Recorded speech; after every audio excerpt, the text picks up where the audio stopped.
Well, welcome, Laura Marcos, to Amiga Handle Your Shit podcast. I'm so happy to see you, my beautiful soul sister. I haven't seen your lovely face since we were in Sedona, and so I'm excited to have you here and be a guest of Amiga Handle Your Shit podcast. Thank you and welcome. Oh, I'm so excited. Those of you out there, amigas, you're in for a beautiful treat. This woman is so special. She has such a healing heart, healing energy, and you are going to listen and you're going to savor everything she says because she is an angel. She's an angel, and I love her, and I'm so happy that I have had the chance to meet her. I've been to her house, which is in Sedona, and she's taken me through these beautiful mountains, done beautiful ceremonies that can make the angriest person cry, literally. She's so authentic. She's so beautiful inside and out. And I'm so excited to have her here. She's the founder of Alchemy for Everyone, but she's also has this amazing course that is called Embody Your Alchemy. Oh my God, these are words of alchemy. Like, what is that? So we're gonna get really needy in deep into alchemy, and she's gonna tell you so much more. So we're gonna start off first with some background, because my beautiful woman here, she is Cubana Americana. So my love, Laura, welcome. So tell us, where were you born and what lights you up? Oh my goodness. Well, first, thank you so much for that beautiful introduction. I'm totally blushing. The honor is completely mine. You know that when we first met at a networking event in Vegas, that I totally lit up meeting you and saw you as a fellow sister. You know, when I attend these big events, I'm always looking, where are the sisters at? You know, where are the women that Hey, really yes. can meet at the heart and really speak from that place and honor each other's like beauty and wisdom and help each other from that space of authenticity. So thank you so much for seeing what is in you, in me. It's just a privilege to be on your show and sharing from the heart how it is that we came to be and do this work. Right. So yes, my parents are both from Cuba. And to answer your question, I grew up outside of New York City in a town called Union City, New Jersey, one of the most densely populated areas in the United States. You know, there's over 70,000 inhabitants in 1.26 square miles, Wow. and most are people of color. Yeah, most are people of. I tell people I got to grow up in a Latino neighborhood. I had Mm, the privilege of knowing what that was like, and I really identify with being an underdog, and then thus being of service to other people that are underdogs and helping them find their strength and their voice. So yeah, the journey started there. The journey started with an intense acculturation process. For my parents had been fleeing the oppression of the Castro regime and trying to make sense of their own lives and integrate into the American dream here. So they did a wonderful job by deciding that they would get educated and get a home. And they sought to really instill myself and my brother with those same values. You know, you got to work hard. You've got to, have money to buy a house and have a family and, be very respectable in society. So that's where I started. yes, absolutely. I think it's beautiful that, yeah, my parents are immigrants, coming into this country, and the values that they instill of hard work, dedication, respect, integrity. I love all that. So that resonates with me because Jesus, God, there's so much out there where people are not respectful, are not with integrity. And when you are confronted with someone who is like that, you start to think like where did you grow up? Why are you like that? So I know exactly what you mean. So tell me, Laura, or tell our listeners out there. So you grew up outside of New York. Okay. Now, but you no longer live over there. So how did that happen? Like, how did you come to go to Sedona? Because now that's where you live. But I know you have a tremendous, huge background in education. And so I think it's super important for our listeners to hear about that. Well, like you said, our parents taught us to work really hard. So I did. I was a straight A student, full scholarship to college, and tried to live the American dream by going right away, right upon graduation, to work in corporate America. I quickly realized that I had been betrayed. You know, I was like, what? I got all these A's and all these honor roll certificates for a 2-week vacation and a 401k, working in a cubicle for a company that essentially didn't inspire me, didn't treat people with integrity. I became depressed, and that actually catapulted one of the greatest decisions of my life. I ended up going back to school full time to get a master's in counseling. Went on to become a school counselor in the inner cities of New Jersey. Worked with at-risk students, hundreds and thousands of them across the years. So it was a privilege for me to do that work. And in that time, because I began that career in 2005, and it was a dream, to work with young people and their families, and have a chance to be of service in that way. Um, in that time, I realized that the school system was not really the highest service for them.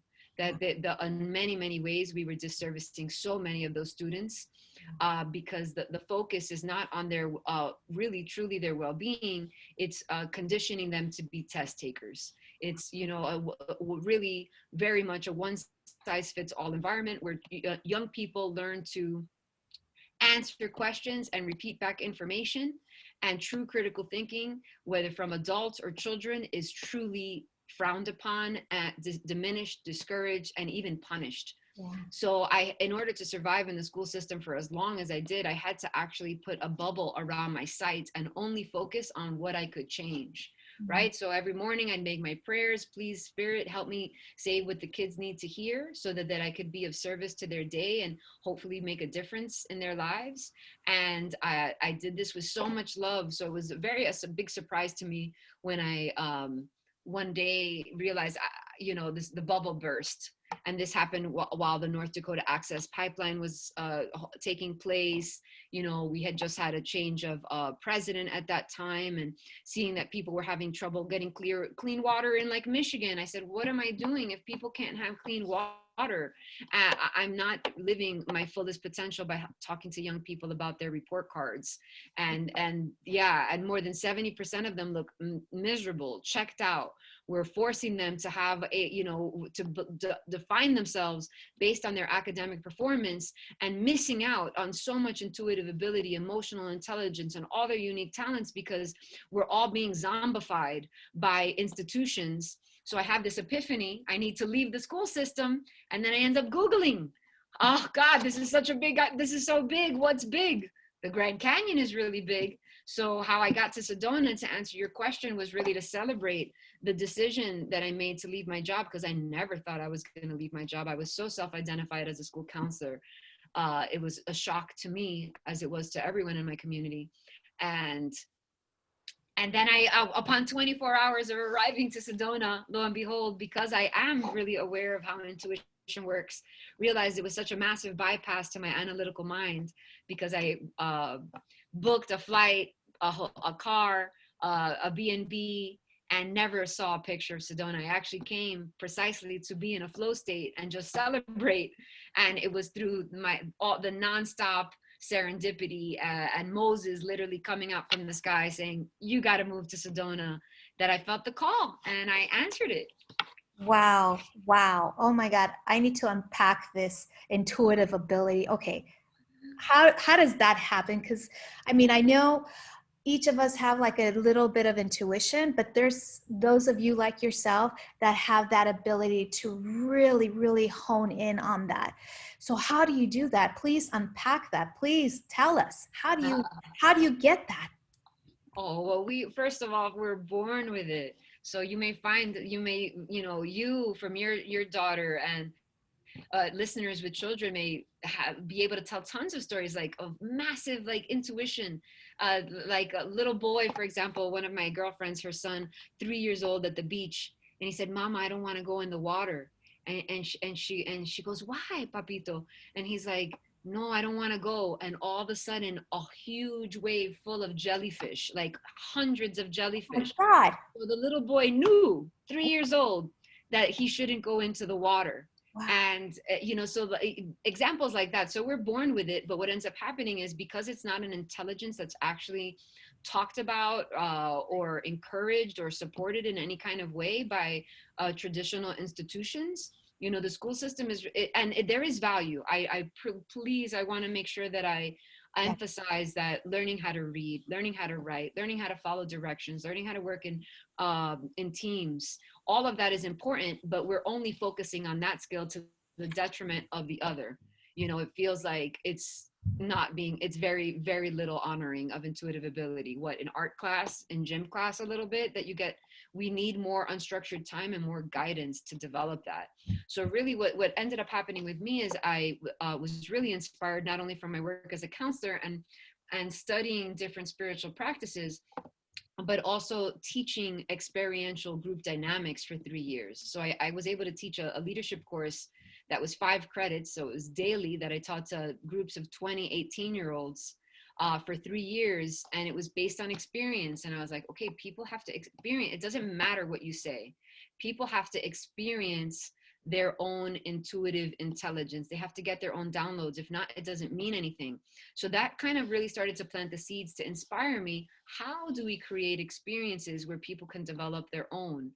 So what I do, so it really is a journey to rediscover how much intuitive ability you have as an adult. And it's a dance, because you want to honor. There's nothing wrong with honoring and integrating all the academic information that we take in. I loved school, by the way. I got straight A's, and it was easy because I love, history and reading and science and how electrons find their balance and homeostasis. And I love nutrition, and I love information in general. So that's beautiful. It has a place. Let's honor that. But how can we mix that with being truly present, so that our intuition, which we can think of as our higher self, a Mhm. non-physical intelligence that is us, but also in the field of information that is part of the divine cosmic fabric of the universe that made us, that when we tap into this, when we align the higher self with our human self, we're able to practice the art of living intuitively. Oh my God, that was, oh wow. I'm like, I'm like, there's a lot to process. So yes, we need the academics, but let's expand more on the awareness of that there is something bigger than checkbox, marking the checkbox, or getting an A on a test, because it's more of like the emotional IQ as opposed to the IQ. What did they call it? EQ versus an IQ. Like that is far more important, right? Because now if as a student, you can just Google everything. You find your answer. But when you dig deep internally and find your intuition, that's where magic happens, right? Oh my Mm-hmm. God, I love this. So, how can someone work with you to get this intuition or to have more practice? Like, what do we sign up for a course? How do we get this from you? Well, I will say that this type of intelligence to develop is a unique process for everyone, and it is very much worthy of college level courses, which I so happen to be creating experiential group process. I actually do have a class called Parenting Future Leaders that's on embodyyouralchemy.co right now, and that's also a very intuitive program that is adaptable. So parents that are wanting to work with young people, with their children and inspire them, can learn these techniques and approaches that they can apply to their child to inspire their greatest intuition and learn as they go themselves, because that's an intuitive process for both the parent and the child. I also have a series, right? Um, the Powerful Parents program. So I have an 8 week coaching program actually that I will be launching this year. And people can always reach out to me for one-on-ones, because I do one-on-one retreats here in Sedona. So if an individual does want to come and have a really intimate journey with talk therapy, with I can combine herbalism, I can combine qigong, I could bring in yoga, hiking, spending time by the water, by the beautiful creeks of Sedona. So where I actually spend time with you and help you practice ways that are going to work for you. So it is an intuitive process for me too, if I'm going to work one-on-one with people. But I have a program, an 8 week program for parents and for adults, actually, Activate Your Sixth Sense, that is also available on embodyyouralchemy.co.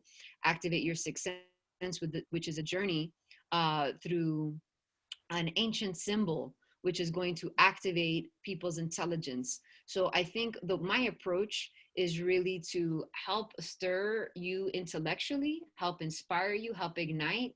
And I'll do that by sharing research, by sharing stories. Storytelling is very important in this art form, because you get to intuitively take away what feels good for you. And then also me giving you exercises and practices, and we can create definitions for intuition together. Because if you start to Google this topic, you're going to find that there's so many different definitions and so many people contributing, and it's all beautiful. But what's going to work for you? What's going to empower you to really be that? Because then all of your life will benefit. Your relationships, your work, your ability to create, uh, be it a beautiful environment in your home, be it new ideas, new projects in your workspace. We are so limitless. Yeah. And unfortunately, our conditioning through the school system has always had us defer our power to an external authority. So how do we, like, oh, da, da, da, da. So all of my programs, essentially anyone that's going to work with me one-on-one, be part of an 8 week program with me, download one of my courses on the site, everyone is going to receive some level of support to embody their own alchemy. And it is a journey. And the more that you practice this, the more that you talk about this, the more you spend time with people that can really honor you, honor everything you've been through, Right. and work with you where you're at. Yeah. Because we're not going to vibrate at a 7, say, for example, and I'm just using metaphors, right? But if we're vibrating in a place of deep shame, that's okay. We've all been there. That vibration, we can't jump to the Buddha field right away. We've got to go on a journey so that it can get little, we can have quantum leaps in that process, but there is more often than not a journey that's longer with quantum leaps spread out in between. And that's why you want to work with someone like me, for example, because I'm going to help you get the language, help you understand the frameworks, the context, the possibilities. I have a lot of different experiences in my own spiritual growth and in my training that can be of service to people. So healing, I've also, by the way, been healing naturally since 2005. So I'm also a person that is quite gifted in helping people come up with protocols using natural remedies, and can help you do the impossible. If your doctor tells you you can't do it, well, maybe you want to sit with me first. Precisely. I think that our listeners need to really, really, really think about this, because there are alternatives other than just Western medicine. I know it might be controversial, whatever, but let's just go back. Like, how did we used to heal ourselves? It was through plants. It's nothing new. It's just now it's resurfacing here in America, if you will. But in our with me, like my family from Mexico, I remember walking in and having my mom talk to a sobador. And I'm like, who's a sobador? And it's a person who like basically massages your muscles and takes away all the body aches. Oh, you had a belly ache. oh, estás empachado. And then I remember they would like turn you face down, and then they would crack your back. Like, this is so abnormal, if you will, in America. But these are healers, and it works. It truly works. And if you are now, suffering from an ailment, it behooves you to seek out alternative measures, just as Laura was talking about. She's a healer and she knows everything about plant medicine. Let me tell you, when I was at her place, she gave us this tea. I think it was pink. Was it pink tea? I think it was pink. Basil. I Basil. probably give you basil or peppermint. It was a tea that I hadn't had in my life. And I remember you saying that this was good for women who have been diagnosed with cancer, like breast cancer in Oh, red particular. clover. Yes, clover. And I mean, it is so simple and so easy, and it's a tea, and it has healing properties. And so I know that you know a lot, Laura, about the healing medicine. Can you tell us more about that? Because I know I do a disservice. No, my goodness, and please, and I want to just say I far from know everything about plant medicines. There's so much to know, and I'm always a student, but certainly very passionate, and have studied under a woman named Robin Rose Bennett, who's very prominent on the East Coast and has published 2 amazing books on herbalism, and I highly recommend them. You'll learn a lot from them. But really just invite your listeners to consider that Creator makes everything with a purpose, and every plant has something to offer. So when you think about, for example, let me just say like ginkgo biloba has over 200 constituents. 2 or 3 have been identified as helpful for alleviating anxiety and depression. But if I'm a pharmaceutical company and I try to extract those 2 or 3 components and then make a synthetic version of them and then give you that as your medicine, I'm actually highly likely to give you a lot of side effects, because we don't yet understand, for example, or the pharmaceutical companies don't understand the synergy, the unique synergy that is the 200 constituents of the plant.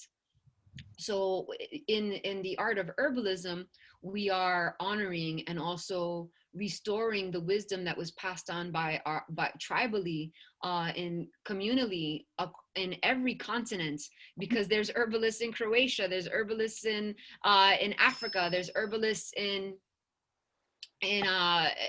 all over in Latin America, and every continent there's herbalism, and figuring out how a plant can work with you. So say, for example, you have breast cancer. Well, red clover might be a wonderful ally for the majority of women. However, that it may not be for all. So the wonderful way that herbalists work is really that there is not a one size fits all. You really want to get to know the person, know their diet, know their lifestyle, know that, because every plant has a personality, and we want that the personality of the plant to also match the personality of the person, so that then we're working together to heal from the inside out, so that while it may not be as fast as an antibiotic, which is really just treating the symptoms, when you work with something such as herbalism, you're actually going to work with your body's natural intelligence.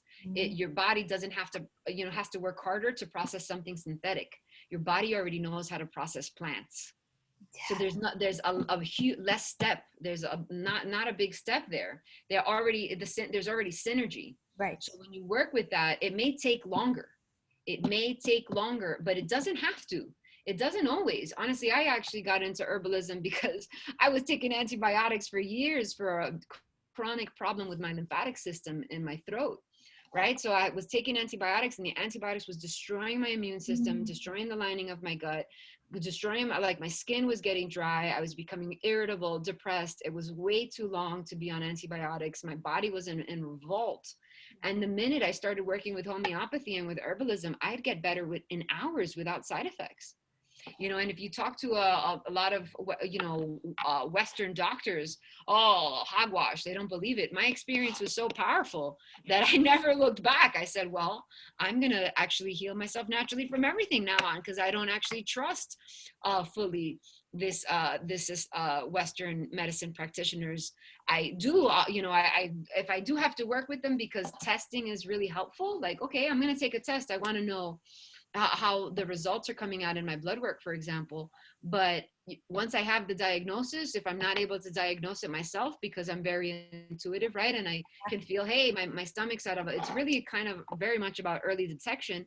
This loops us back to intuition and saying, my goodness, my stomach's been trying to get my attention for a long time. Or, hey, my lips are really dry. Maybe I'm really thirsty.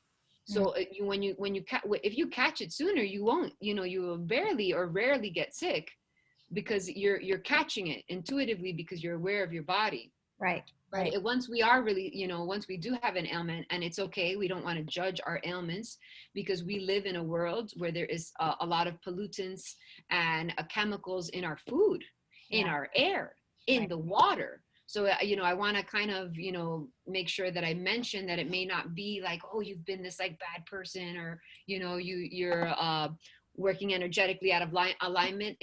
Don't judge yourself. We are human, and we don't always take very good care of ourselves. And sometimes our body is the gift, right? The body is like your musical instrument. Hey, Jackie, Laura, trying to get your attention. I want to heal. So it's going to let you know. So really there is a beauty. Everyone can learn themselves. And I love that. It's like kind of like, hey, you can learn, you can do this. But obviously the benefit of working with somebody that has had practice is their experience, right? And all the wisdom and the knowledge that they bring to learning how to create protocols and helping you adjust and adapt and create healthy expectations so that that, hey, it might take you 3 months, it might take you 6 months to work on this. This didn't happen overnight.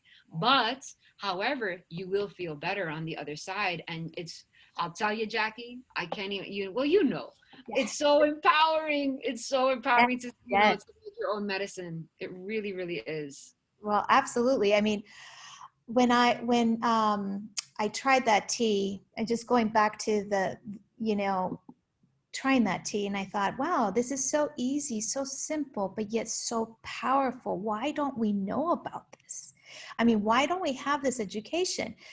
And of course, it all comes back to corporate America and pharmaceuticals, and they don't want you to know about these healing remedies. Like ayahuasca, my understanding, it has the principles to combat depression. So why don't we legalize that? So I'm medicines, right? yeah, Mm-hmm. yeah, and it has to do with the fact that we have these pharmaceutical companies and big pharma trying to keep us down, keep us sick. We got these insurance premiums, we got to get them.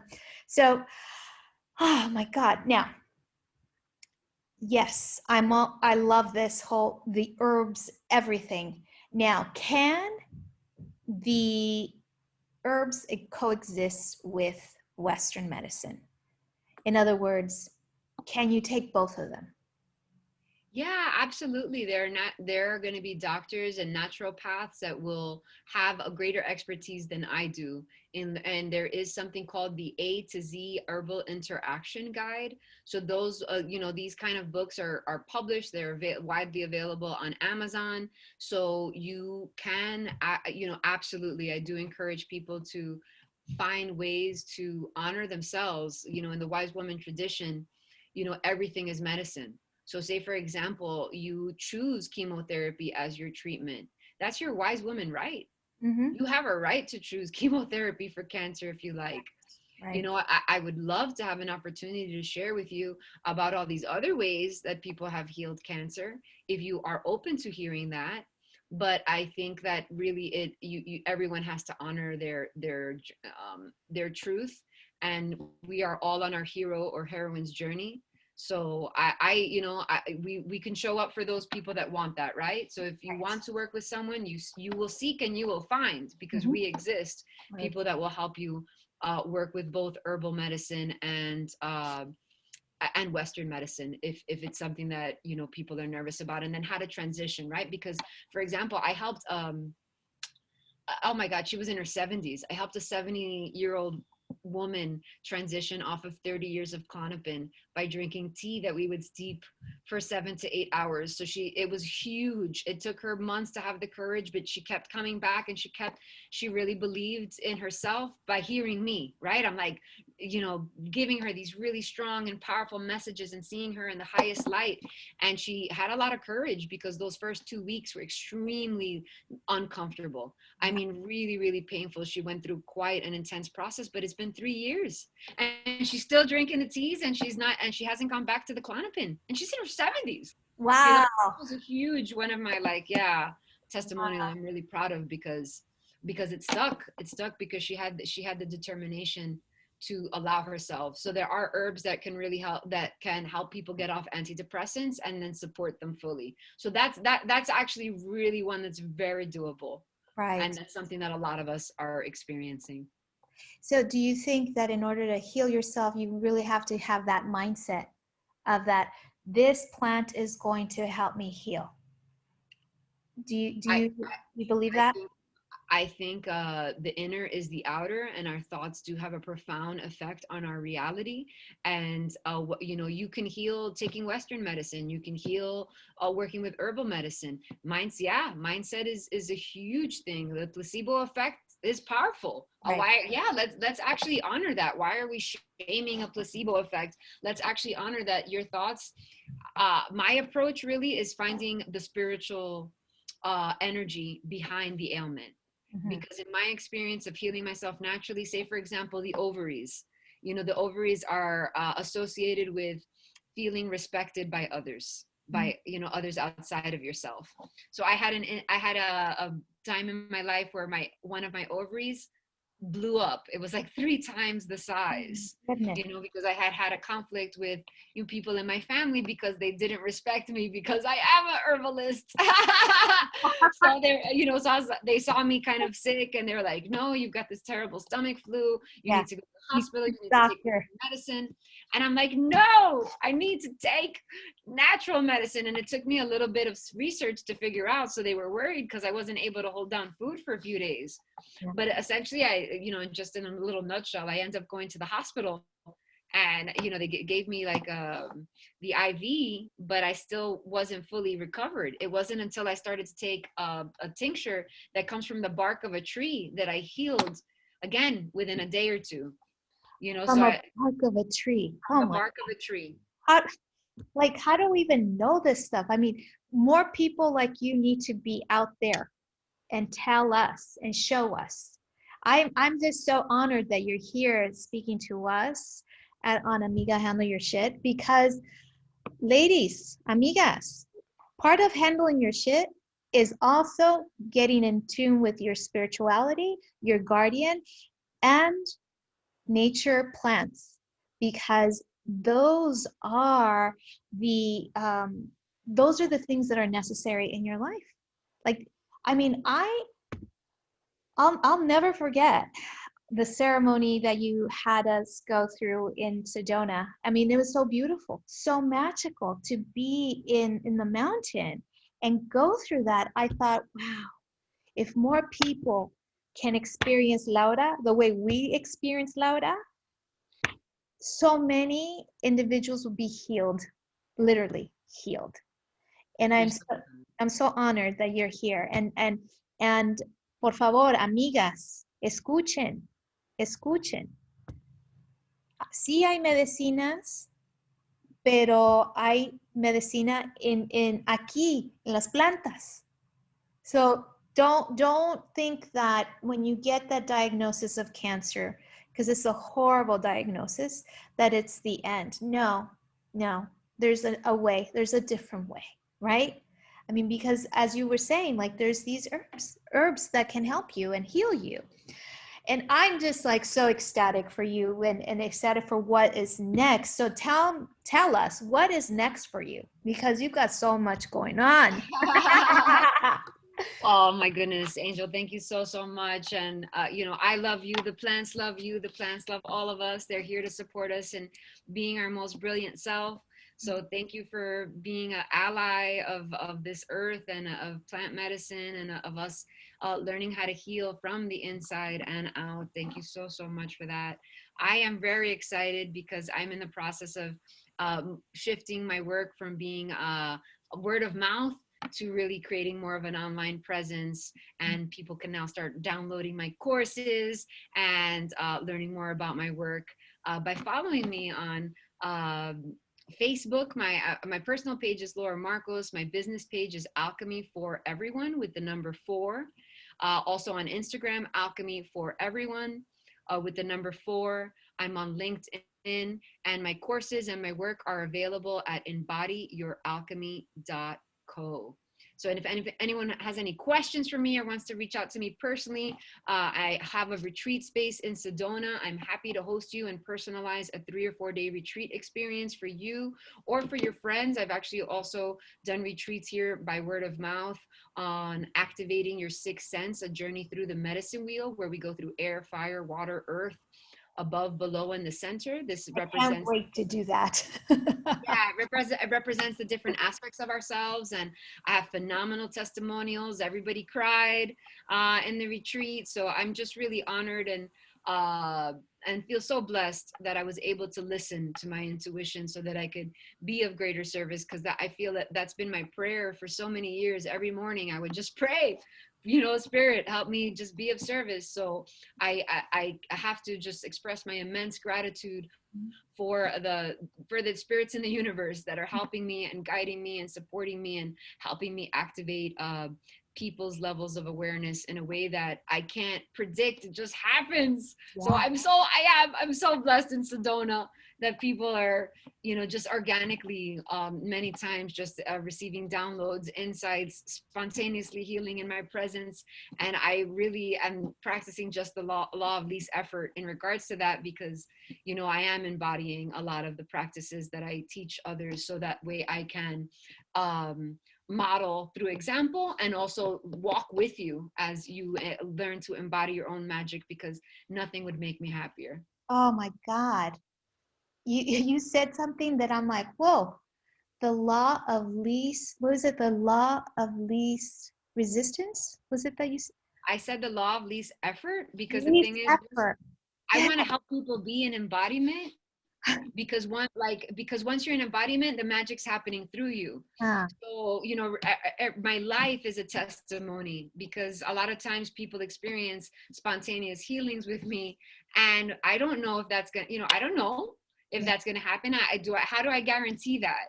But Yeah. yet it's not unusual for that to happen when people get to spend time with me. So that's kind of the magic, that I get to learn you, I get to grow with you, I get to see you, I get to see myself in you, my own blind spots, my own areas for growth, and always work to be better with you as I share and guide and inspire and hopefully activate some of your intuitive genius along the way. Oh, intuitive genius. Yes, I love that. I love, love, love, love. We're definitely going to put in the show notes your website and your Instagram, all those things, so that people can get in touch with you. Because, oh my God, I mean, if I'm going to say Laura is like candy, I love candy. It's such a treat. It's such a treat. I love it. Before we end our conversation, I always ask my guests if you could share with us one or two things of how, some advice about how an amiga can handle their shit, because it's quite obvious that you handled your shit. So tell us, if you could please let us know one or two things. How can we handle our shit? Oh my goodness. Wow. What a beautiful question. And again, thank you so much for this opportunity. And I think like a quick tip, for people, for all of us, like if there's a moment that we feel like really like all overwhelmed or not grounded, is to bring awareness to our senses, right? Like bring your awareness to your feet, feel the air on your face. And another technique that's really powerful is just to feel how far you can hear to the left, and hear how far you can feel to the right. Ooh. And actually, just this little simple technique helps bring you out of the mind and into the body. And the body is filled with emotions and wisdom. And I want to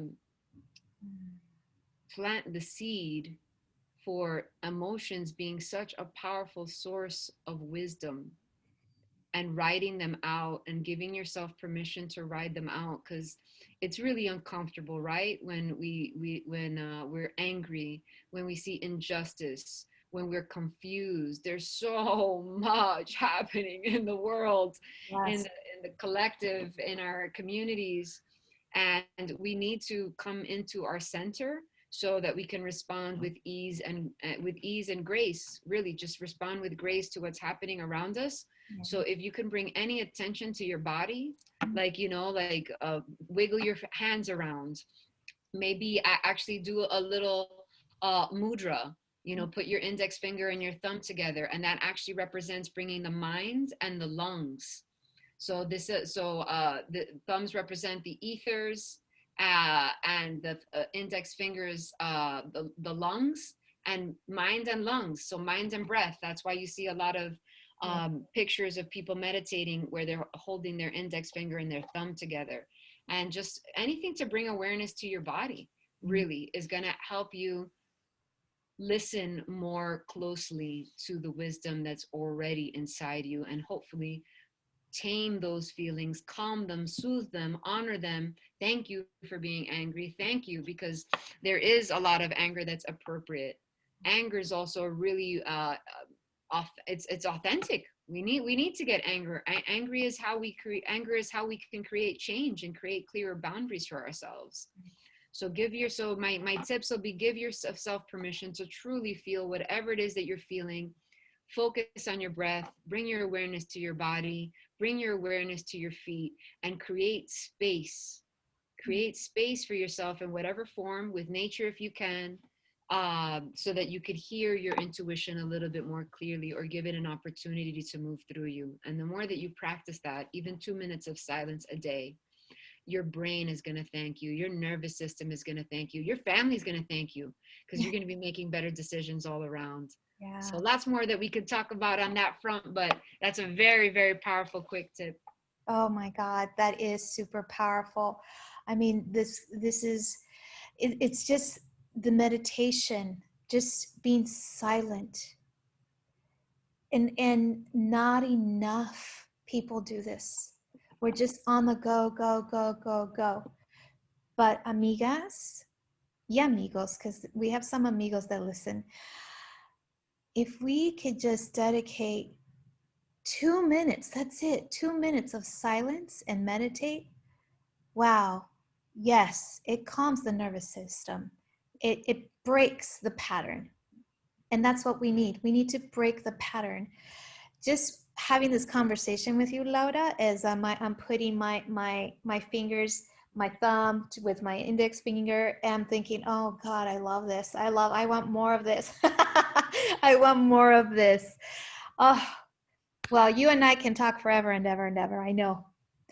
I'm certainly gonna check out a retreat, and amigas, you need to actually check her retreats. She's amazing. She's beautiful, and I mean, she has a house that is just filled with art and vibrant energy. So I love you, Laura. Thank you so much, and till next time. I love you too, amiga. Bless your heart, and may we continue to grow strong and abundantly in every department. I love you. Oh, también lo mismo, mi vida. Chao. Ciao. Sí.